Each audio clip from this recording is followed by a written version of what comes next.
U.S. President Donald Trump said he was directing his government to reopen and expand Alcatraz, the notorious former prison on a hard-to-reach California island off San Francisco that has been closed for more than 60 years.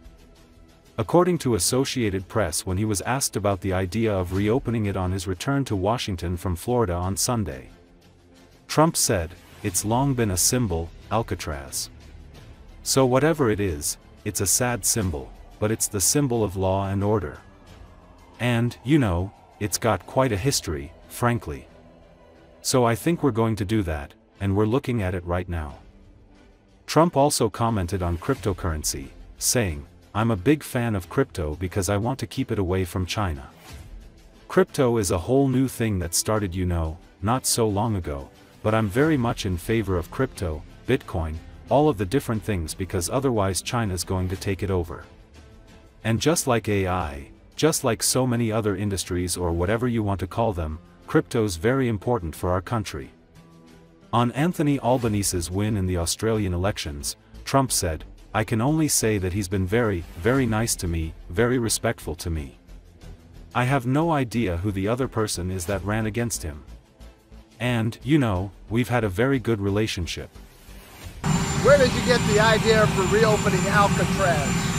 Just an idea I've had, and I guess because the judges, so many of these radicalized judges, they want to have trials for every single, think of it, every single person that's in our country illegally, that came in illegally. That would mean millions of trials, and it's just so ridiculous what's happening. And it's long been a symbol, Alcatraz, of whatever it is. I mean, you know, it's a sad symbol, but it's a symbol of law and order. And, you know, it's got quite a history, frankly. Yeah. So I think we're going to do that, and we're looking at it right now. Well, I haven't heard that, but I'm a big fan of crypto because I want to keep it away from China. Crypto is a whole new thing that started, you know, not so long ago. But I'm very much in favor of crypto, Bitcoin, all of the different things, because otherwise China's going to take it over. And just like AI, just like so many other industries or whatever you want to call them, crypto is very important, I think, for our country.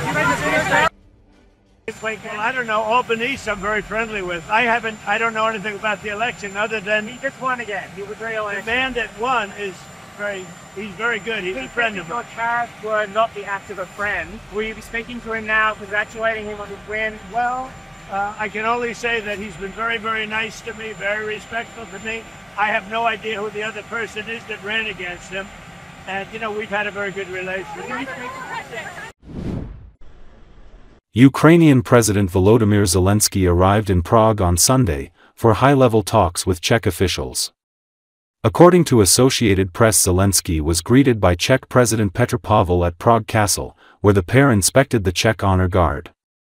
The visit comes amid Russia's announcement of a 72-hour ceasefire next week in Ukraine to mark Victory Day in World War II. It also follows comments made by Russian President Vladimir Putin to state television that the need to use nuclear weapons in Ukraine had not arisen and that he hopes it will not. Zelensky said Friday, in comments made public Saturday, that Moscow's Victory Day ceasefire announcement is merely an attempt to create a soft atmosphere ahead of Russia's annual celebrations.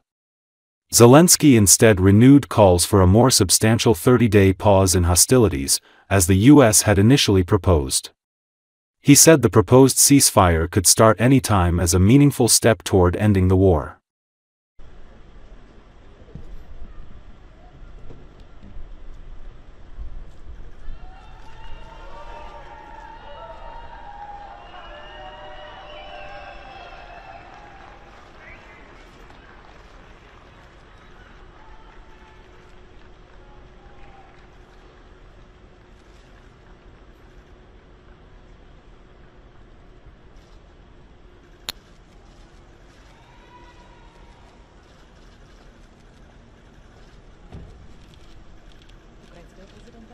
Český prezident Petr Pavel tady na Pražském hradě v 15 hodin.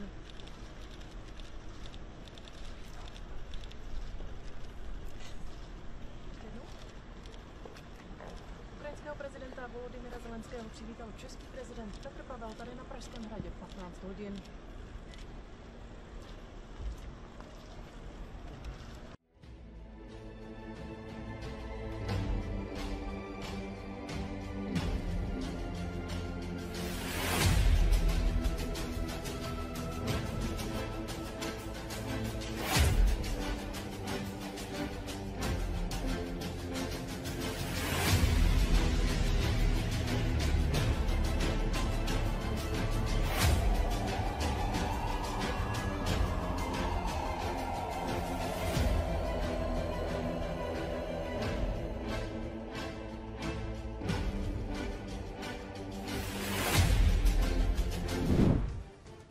the Russians are throwing their wounded soldiers into the fight. Near Pokrovsk in Donetsk Oblast, wave after wave of tanks and infantry fighting vehicles slam into Ukrainian lines, Army TV reports. As of May 2025, Pokrovsk in Donetsk Oblast has become one of the most fiercely contested sectors on Ukraine's eastern front. Recently, Russian troops have launched sustained assaults to advance toward the neighboring border of Dnipropetrovsk Oblast. The fighting has been particularly brutal, with Ukrainian forces repelling up to 64 Russian attacks in a single day. Some of the soldiers inside are already wounded, others are too scared to leave the vehicles. But they're given no choice, Euromaidan Press says. Yulia Stepaniuk, head of communications for Ukraine's 117th Separate Heavy Mechanized Brigade, says that Russian armored vehicles tried to reach the front to drop off infantry.